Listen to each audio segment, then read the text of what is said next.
Worminutine Crusader. Part 1. Water torture, Justin said. It's what the CIA uses.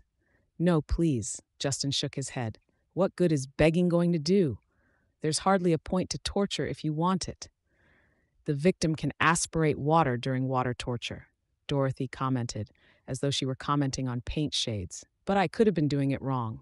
Burning, then. Start on the back, chest and stomach, work our way to the extremities. They say a burn hurts worse than any other pain. Inch for inch, Justin said.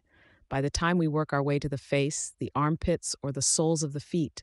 Oh, God. Scarring, Jeff said, looking up from his newspaper. Chance of infection. He'd be facing as much risk as he would with the water torture. It might even be harder to treat, harder to explain if we had to go to a doctor. Razors, Justin suggested. Razors could work, Dorothy said. I'm good with a razor. Hear that? Justin asked. She's good with a razor. Please. There has to be another way. There are a number of other ways, Dorothy said. Tearing out your teeth, fingernails, and toenails is one.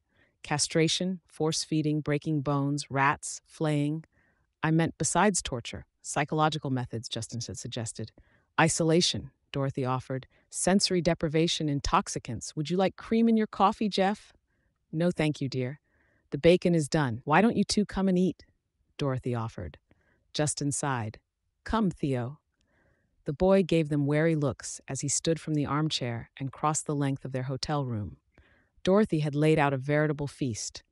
Bacon, eggs, English muffins, toast, French toast, a bowl of strawberries, a bowl of blueberries, and a bowl of fruit salad. There was orange juice and pots of both coffee and tea. She was just setting down a plate of bacon, leaving barely enough room for anyone's plates. It would have been too much for 8 people to eat, but she didn't seem to realize that. She smiled as Justin ushered Theo to the table and sat down.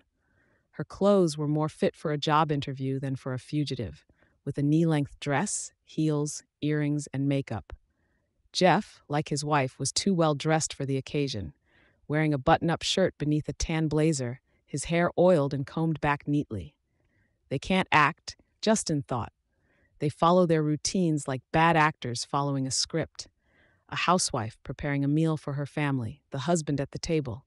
He'd known that the pair started every day with the same routine, like clockwork. Wake, don bathrobe, and collect a newspaper. Jeff would step into the shower as Dorothy stepped out, and she would be done grooming by the time he was through. Once they were both dressed, they'd head to the kitchen, and Jeff would read the paper while Dorothy cooked. But always, the details would be off. Things any ordinary person would take for granted were forgotten or exaggerated. Dorothy inevitably prepared too much, because it was harder for her to consider how hungry everyone was and adjust accordingly. Only 2 days ago, Justin had noted that Jeff would take a few minutes to read the front page of the paper, turn the page, and stop. Now he couldn't help but notice. It was the same thing every day. For the 20 or 30 minutes it took Dorothy to put everything together and set it on the table, Jeff would stare at the second and third pages of the newspaper. Justin had asked about the headlines and the articles. Jeff never remembered because he wasn't reading. He could read, but he didn't. He spent nearly 40 minutes in total, every day, like clockwork, doing little more than staring into space, pretending to read. Put the paper away. It's time to eat, Justin thought. Yes, dear. Smells delicious. Put the paper away. It's time to eat, Dorothy said. She was holding the coffee pot, stepped behind Jeff, putting a hand on his shoulder, and bent down to kiss him on the top of his head. Automatic, without affection. Yes, dear, Jeff said, smiling up at his wife. Smells delicious. Jesus fuck, they scare me, Justin thought. But he plastered a fake smile of his own onto his face, grabbed one of the oven-warmed plates, and served himself. Theo did much the same at the other side of the table, minus the smile. Caden emerged from one of the bedrooms, her hair still tangled from sleep, wearing a bathrobe. Mousy, shorter than average, looking exceedingly human, she was Dorothy Schmidt's antithesis. Aster slept well last night, Justin commented. Didn't hear her crying. She slept through the night. We just have to maintain a routine as we keep moving, Caden said. We were just discussing ways to force Theo's trigger event. It'll come on its own, she said. We have 2 years. 1 year and 11 months, Theo said.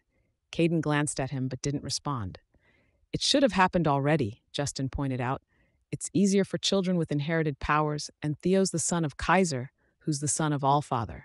Third generation. Maybe I didn't get powers, Theo said, not looking up from his plate. Or maybe you've lived a sheltered enough life that you haven't had a reason to trigger, Justin retorted.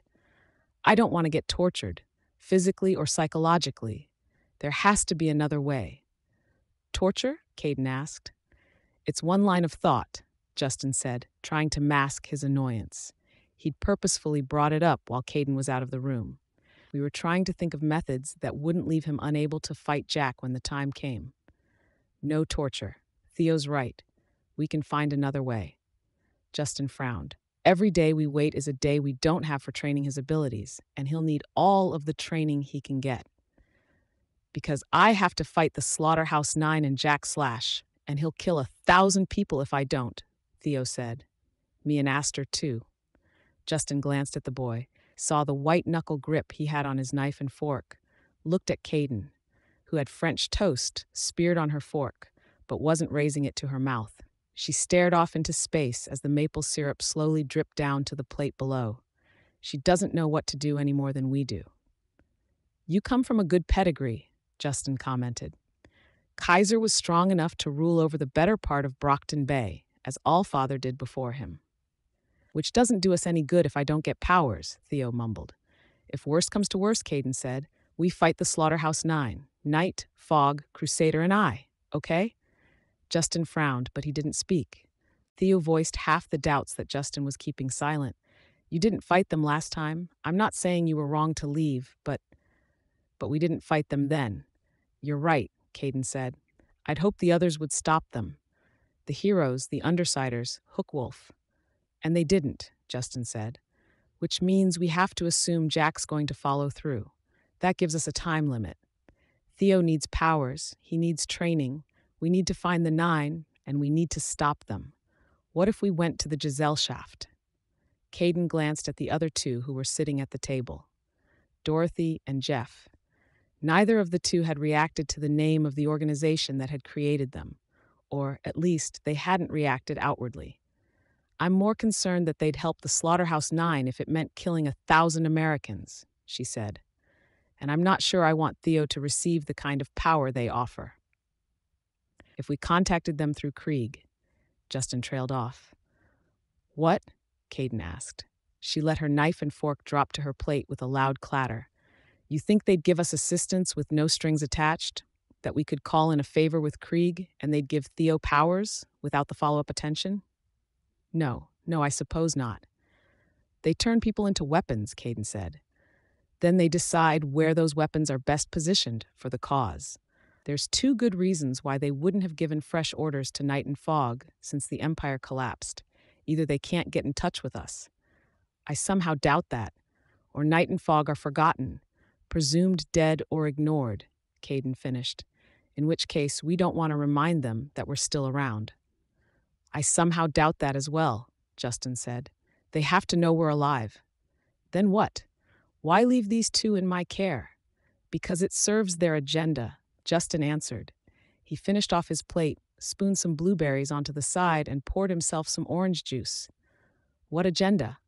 The Empire fell. The Chosen fell. Only Caden Anders and her pure remain. If they hope to retain any foothold in the Americas, it'll be through you. I don't want to give them a foothold in the Americas. By the sole fact that you exist, you're giving it to them. Your reputation, your success. It gives the Gesellschaft the opportunity to say their cause is being furthered in the West, even if your goals and theirs are only aligned in abstract. So they leave Knight and Fogg in your care because it keeps you dangerous, it helps ensure your success, and maybe because it gives them a way to strike at you if they decide you're a danger to the cause. Caden glanced at Dorothy, studying Knight's civilian appearance. More coffee? Dorothy asked, smiling. God, yes, Caden muttered. She held out her cup for a refill. What about you? Theo asked. Justin turned to look at the boy. Who? Me. Where do you stand with the cause? Theo asked. Justin didn't miss the inflection at the end. I'm a simple man, Justin said, smiling. I like steak and potatoes. I like a good fight, a serious game of baseball or football, American football. I like a good woman's company. Caden cleared her throat. When Justin met her eyes, she was glaring at him. Not jealousy, more of a mother bear protecting her cub. Justin smiled a little, more with one side of his mouth than the other. And I believe that they are fucking things up out there, and the rest of the world's letting them. People with different colored skin. People with differences, Justin said. Faggots, gimps, mongoloids. Kaiser got that. I talked to him one-on-one, and he had the right ideas. He got that America is ours, that they're polluting it over time, letting these people in. But he was too focused on the big picture, and he was working with the Gesellschaft, which was way too big picture for my tastes. Still, birds of a feather. I worked under him because I wasn't about to find others elsewhere, and I didn't feel like going it alone. Then he introduced me to purity. Theo glanced at his one-time stepmother. And I think we're more in sync, Caden and I, Justin said.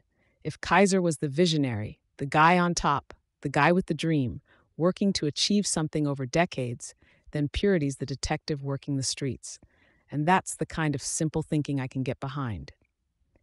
So you don't support the Gesellschaft? Theo asked. I can't support what I don't understand, Justin said. And what I do understand is that we need to give you your trigger event before it's too late. Because Jack and his gang of psychopaths are the sort of freaks I can't stand, and I'll be fucked if we let him beat you on this count. They don't get to beat us, and you're one of us. Theo drew in a deep breath, as if he was going to say something, and then heaved it out as a sigh, slow and heavy. Whether you like it or not, Justin added, just under his breath. Theo glanced at him. He hadn't missed the comment. At a normal volume, Justin said, "You're vetoing the torture, where we'd be trying to get him to a trigger state in a safe, controlled environment. We need another game plan." Caden sighed. "For now, we'll let Dorothy clean up. Have you two done your morning sparring?" Justin shook his head. "Give Theo some training while I shower, then you two can wash up. Get dressed to go out. I have one idea regarding Theo's trigger event." Justin stood with a plate in hand, but Dorothy was already walking around the table, her heels clicking on the tile. She took the plate from him, smiling. "Come on, then," Justin urged the boy. "Let's see how much of it's sinking in." "Not much," Theo said. "Probably not," Justin replied. He reached for his power and stepped out of his body, a spiritual mitosis. A ghostly image of himself, wearing the same clothes, crossed the living room of the space the hotel had given them. He created 2 more replicas of himself, one walking until its legs were sticking through the couch. 4 against 1? Theo asked. "You think the 9 are going to play fair? Now, do you remember priority 1? Self-defense. Protection comes first. Always. The core of any martial art or self-defense. Perception's second. Know what's going on, because it'll help you protect yourself, and it'll help you identify the right moment to strike. Arms up. Let's see your stance." Theo raised his arms in the ready position, positioned his feet further apart. Justin looked the boy over. He'd lost a little weight, though he wouldn't look much skinnier if he kept exercising like he was. He'd put on muscle and looked just as bulky, at least for a while. But that stance, Justin suppressed a sigh. Those 1,000 people are fucked.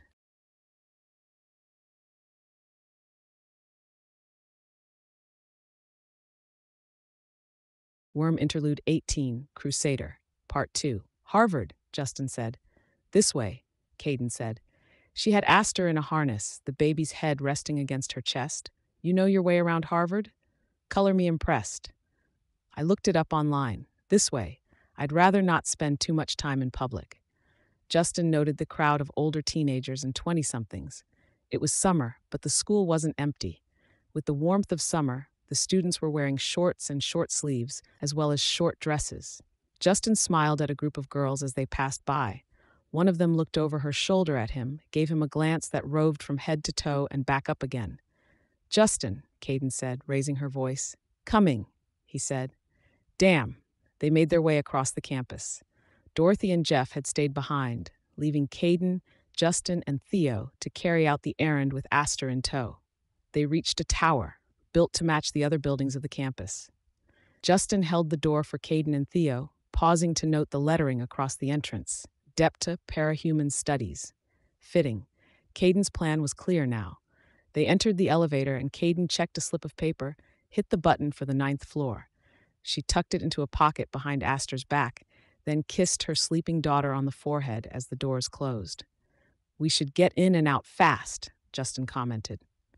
Caden pursed her lips. "Always have to consider that someone made us and that they're calling the authorities." "I know," she said. "Fuck Coil," Justin snarled. Caden glared at him, and her eyes and hair both glowed with a trace of light. Some free strands of hair lifted as the light touched them, as if they were buoyant, or as if Caden was underwater and slowly sinking. "Watch your language around Astor. She doesn't understand. But she will, one day. Get in the habit now." Justin sighed. "Will do. We going in hard or soft?" "You could rephrase that, but this is a soft entry." "Right." They departed the elevator as it reached the 9th floor. Caden double-checked the slip of paper, and they began the process of figuring out where the room was. It wasn't intuitive, as the rooms didn't seem to be numbered sequentially. They stopped at one door that was labeled 914, with a nameplate below reading Dr. Wysocki. "What the hell kind of name is Wysocki? Polak?" "He's one of the top researchers on parahumans," Caden said. "The best in the Massachusetts area. You're the boss, and it's your call," Justin said, shrugging. "Just saying I pointed it out in advance." "What difference is it going to make?" Theo asked. "Doesn't make any difference to his ability to do his job." "So cute," Justin said. He gave Theo a pat on the cheek, and the boy pushed his hand away in irritation.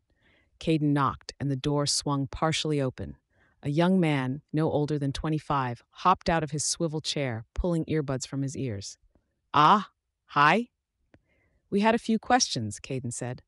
"I've never had a student bring their family before." "We're not students," Caden said. She strode into the room, and Justin gave Theo a push on the shoulder to prod him forward. When everyone was inside, he closed the door and stood with his back to it. "Huh? I thought I recognized you. Would have been from class," the man said. "We're not students," Justin echoed Caden's words. His tone didn't have the intimidating effect he'd hoped for. The young man's forehead was wrinkled in concerns of a different sort. "You're not here for the office hours?" "Figures. I sit around for 3 hours twice a week, 5 straight weeks. Someone finally shows and they aren't a student." "You're Wysocki?" Justin asked. "No." The young man gave him a funny look. "You're really not students. I'm the TA, yeah, filling in while he's at an event. Peter Gosley." He extended a hand, but nobody accepted it. "Fuck," Justin said. "This is a waste of time." "If you have questions," Peter trailed off, letting his hand drop. "Trigger events," Theo said, his voice quiet. Peter's eyes fell on the boy, widening slightly. "You have powers? You just got them?" "I need them," Theo answered. Peter gave them a funny look. I'm not sure I understand." "Tell us what you know about trigger events, and perhaps we'll explain," Caden said. That's a broad field. What do you want to know?" "How to have one," Theo said. "Trust me, there isn't a single government out there that isn't trying to pull it off. None have had much success with the various methods they've tried. Not to the point that anyone else has been able to copy their methodology. If anyone was succeeding, it'd be off the radar. Maybe the Protectorate." "What methods have they tried?" Justin asked. "The governments." "Anything, everything. Drug-induced panic attacks, kidnappings, torture, some with willing participants, some even with participants in the dark. The Queensland trials." "Stop," Caden said. Peter stopped. "Participants in the dark?" And nothing worked. "It sometimes worked. A lot of stuff sometimes worked. The problem is, the act of getting a trigger event tends to throw a controlled situation into disarray. A government or organization pours hundreds of man-hours and $500,000 into identifying people who might be parahumans, by whatever metric they're using, tracking them, covertly acquiring them, and inducing the parahuman state. And it'd work 1 in 200 times. Half of those times, they'd wind up with a parahuman in an agitated state and things would fall apart. So a lot of the successes end up being failures of a different sort." "But they haven't found a consistent way of getting people to trigger?" Caden asked. "No. Fact is, it's harder when you're trying to provoke a trigger event, even if the participant doesn't know you're trying it." "Why?" Caden asked. Peter shrugged. "There's theories. There's the specific trigger theory, which suggests that each individual demands a particular kind of trigger event, so any attempts to force it are essentially attempting the wrong form of trigger. There's the specific circumstance theory, which is different because it suggests that it's not just a particular type of trigger that's demanded, but the specific time or event. You're saying it's predestined, Justin said. Some scholars say it's predestined. I don't. Other theories, there's intelligent intervention. Phrase it in American fucking English, Justin said. There's no need for rudeness, Peter said. He adjusted his glasses and frowned at Justin. Please phrase it in American fucking English, Justin clarified. Please explain, Caden said, shooting Justin a look. It means there's someone or something that's deciding who gets powers and when. There's sub-theories, aesthetic analog, where they're saying the powers tend to relate to the trigger event somehow, so obviously someone's doing it on purpose. Intelligent powers, where they say the powers are sentient and they're making the call on their own. Ties into other areas of study, and it's a favorite of mine. There's the... This isn't helping us, Justin cut in. Quiet. Everything helps, Caden said. We're short on time. Peter gave him a funny look. Look, I'm not fully understanding what you're getting at. It's great that people are interested in this stuff, but this notion you have that because your son wants powers, you're somehow going to give him a trigger event? That's a little freaky. It's not really possible. And it's borderline abuse, if not actual abuse. It's a complicated situation, Caden said. What else can you tell us about trigger events, beyond theories? The manner of trigger event seems to impact the powers. That's Frosch-level stuff. Physical pain, physical danger, physical powers. Mental pain, mental crisis, mentally driven powers. Justin frowned. And being the brother of a dying, half-blind, deaf retard of a girl who got all the attention, all of the gifts, the money, being made to get surgery for her sake, give up years of my lifespan so she might live, getting caught pulling the plug, only for it to do little more than set alarms going? Was his power really a mental power? He'd always considered it more physical. He looked at Caden, studied her concerned expression. Peter was still talking, responding to something Caden had said. Drugs tend to create conditional powers. It's not hard and fast, but you get situations where the power is directly linked to one's physical, mental, or emotional state. We think it's because the power works off a template it builds as the powers first manifest. If someone is riding an emotional high as they trigger, their powers will always be looking for a similarly excited state to operate at peak efficiency, often an emotion or drugs. When people were caught trying to fabricate trigger events, sometimes they were intending to use this so the subject would be more easily controlled. I wonder if lack of food and water could create similarly conditional powers, Caden commented. Are you talking about starving him? Peter's eyes were wide now. Not at all. I'm speculating. Justin could follow her train of thought. He'd heard the story through the Empire's grapevine once. A 16-year-old girl, driving for the first time down a side road, getting in an accident where her car rolled off the road, out of sight of anyone passing by. Trapped, starving, dying of thirst, getting powers that fed off and required other resources. Light. He glanced at her, and she offered him a curt nod. Without speaking, they'd come to a mutual agreement that this Peter knew what he was talking about. What's the impact of being the child of a parahuman? She asked. I love that you're interested, and yeah, I wasn't really doing anything, but maybe if you have this many questions, you should take a class.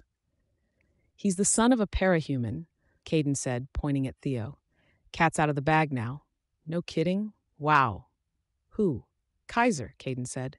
Peter's eyes widened as he looked at Theo. Then something seemed to click, and he looked up at Caden and Justin with a note of alarm in his expression. Yeah, Justin said. Smart man, and you're only figuring it out now? I saw the stuff on the news. Thought I recognized you. Purity and Crusader. So maybe now you understand we're serious, and how we're not interested in taking a class, Justin said. If he's Kaiser's son, and Kaiser's Allfather's son, he's third generation. And he doesn't have powers, Caden said. It's crucial that we fix that. I don't really know. It's supposed to be 10 times easier to get powers if you're second generation. But we don't have research on third generations yet. It's only pretty recently that we had the first third generation cape on record, the baby in Toronto. Didn't hear about that, Caden said. She frowned. A baby? Peter's eyes fell on Aster. Oh, wow. Is she third generation too? Pay attention, Justin said. Yeah, each successive generation seems to produce younger capes by lowering the barrier to entry, the severity of the requisite trigger event. So why haven't I triggered? Theo asked. I don't know. There's a lot we don't know. Maybe you don't have powers. I have to. It's a question of luck. You don't understand. If I don't get powers, a lot of people will die. I'm not sure I follow. It doesn't matter, Justin said. Give us all the information you have. Every way you've heard about people trying to trigger and how well they worked. That's a 6-month lecture series unto itself. Talk fast, Justin said. There's meditation, either to tap into your deeper psyche or to tear down the walls between yourself and your worst fears. There's theories that the powers themselves are intelligent and they're worked into the host's head before or after the trigger event. Sometimes the meditation's related to that, but it's usually people trying to have a second trigger event. That's not relevant to the boy, is it? Justin asked. The research is related. There's a lot of research into second trigger events because it's a lot easier to find willing parahumans than it is to potential parahumans. The methods that people try tend to be similar too. It's just, a lot of the time, they fail for opposite reasons. Opposite? Caden asked. It's not confirmed, it's just an idea, but the idea the powers are sentient? Well, either the second trigger event opens up communication, frees the powers to act on their own more, or if you don't buy that stuff, it breaks down the mental barriers between the altered part of the brain that controls the powers and the part that doesn't. At least that's going by the patterns we've seen. Except, well, we think sometimes the reason people can't have a second trigger event is because they've already had one. You can't really distinguish a single trigger event from having two in quick succession. Like a multiple orgasm, Justin commented. Caden glared at him. More or less. There's more parallels than that. But yeah. Crusader is right. This isn't helping him, Caden said. What kind of trigger events did Kaiser and Allfather have? Caden and Justin exchanged glances. No idea, Caden said, frowning. Peter frowned. That would have helped. At least we know they both had similar powers. Allfather could conjure iron weapons from the air immediately around himself, send them flying. Kaiser could call metal out of any solid surface. Both are the kind of powers you'd see from almost purely mental trauma. If the trend continues... He trailed off, leaving the sentence hanging. Theo would probably require mental trauma to trigger. Hard to imagine Kaiser having mental trauma. He seemed so confident, Caden said. His dad was Allfather. Not so hard to imagine, Justin replied absently. He thought of the college girls and stepped over to the window, curious if he'd be able to make out any from this high up. He froze. Caden, he said. What? Cops and containment vans. Someone made us? Caden asked. And saw us enter the building, Justin finished. They're surrounding us on the ground. Shit, Caden swore. Aster whimpered, then started crying. Didn't you tell me to watch my language in front of Aster? Justin thought. Theo was sitting in a swivel chair, hands clasped in his lap, his eyes watching Caden, waiting for her cue. Justin noted the tension of Theo's grip, the way he seemed to retreat into himself. The fat little boy who was nothing like Kaiser. Maybe he hadn't inherited powers at all because he wasn't his father's son. If his mother had cheated on Kaiser, gave birth to this pudgy blob, it would explain why he didn't have powers. It would mean he wasn't a second-generation cape, let alone a third. Justin watched more PRT vans arrive. They were spreading out, clearly anticipating Caden's artillery-level attacks, and they had the damn foam bead nets they used for dealing with flyers. Theo, who's your mom? Heath, Justin sighed. Heath was Fenja and Menja's cousin and guardian, Kaiser's first wife, killed in a turf war with the Teeth, back in the old days of Brockton Bay. She has powers, after all. Somehow, all of this would be easier if he could believe that Theo was illegitimate. Crusader, Caden said. Can you stall them? We have more questions. He nodded, shut his eyes, and drew on his power.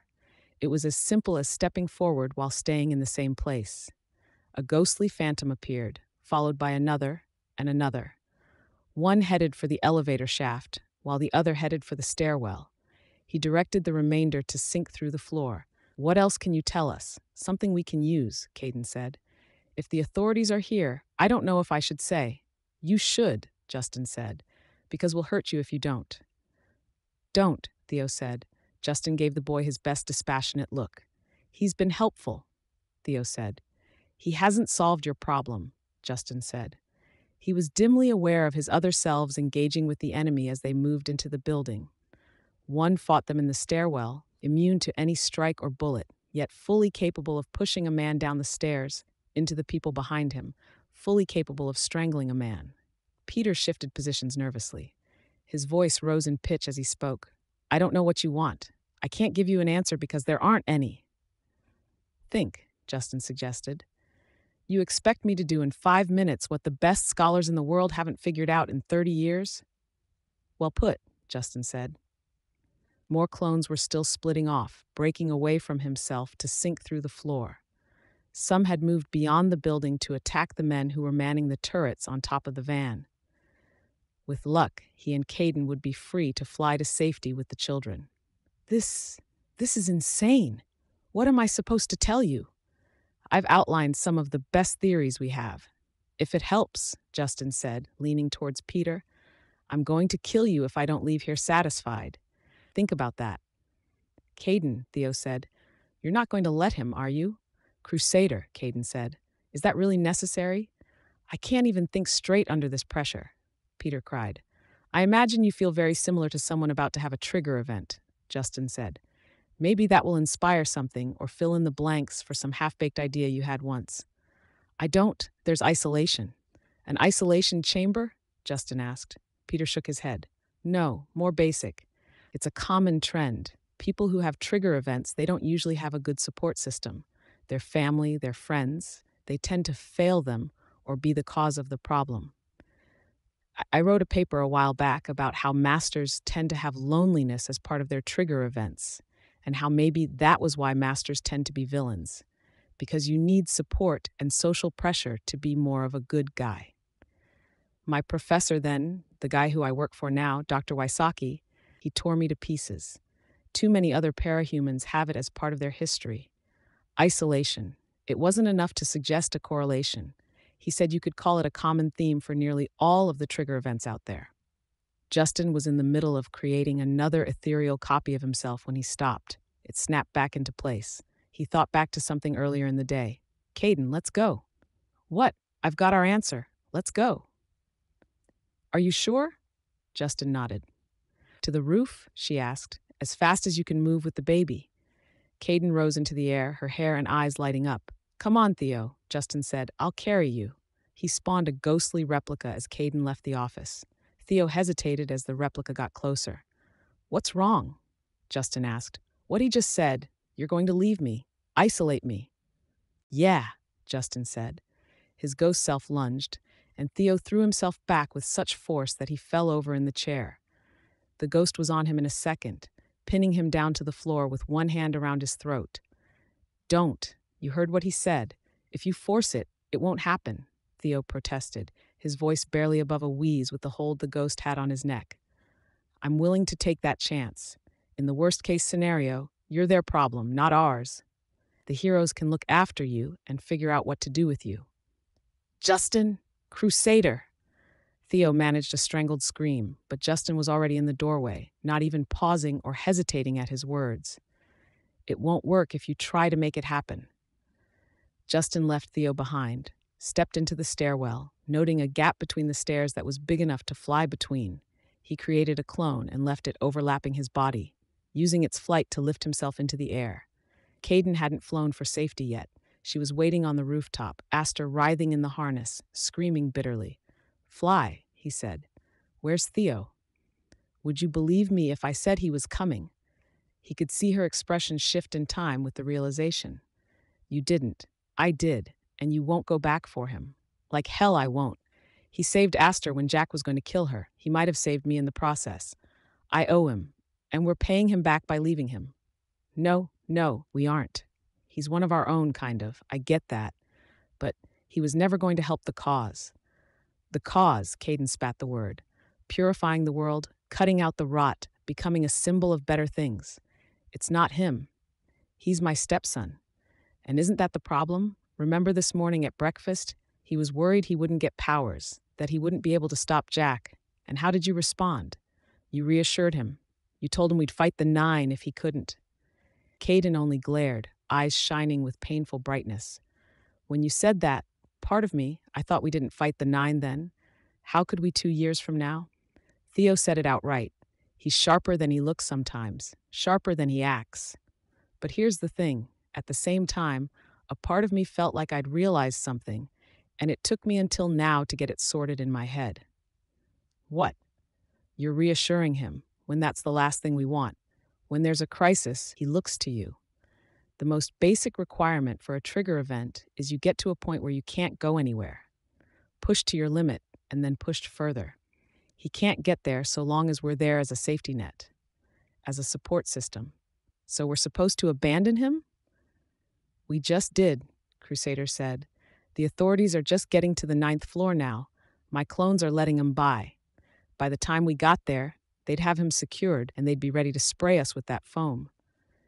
You could use your power, disable them without any risk. I could, but I won't. Caden flared with light, and for a second he thought she was going to shoot him. The blast of solid light didn't come. Just inside, he'll be hurt, he'll be pissed, and he'll be alone. They'll quiz him on us, get every detail they can, and if I know him at all, it'll tear him up because he might not like us, but we're the closest thing he's got to family. Caden glanced toward the door. And that's the best thing we can do for him right now, he finished. I never was the mom he needed, Caden said. Well, it's too late now. She walked over to the roof's edge, peered down. Any net launchers? Nobody to aim them now. Everyone's fighting my doubles. She glanced back toward the door, absently cooed for Aster to stop crying. There was a flash of light. By the time it cleared away, she was merely a glinting speck in the distance. He glanced at the door, then flew after her. Up to you and you alone now, boy, he thought.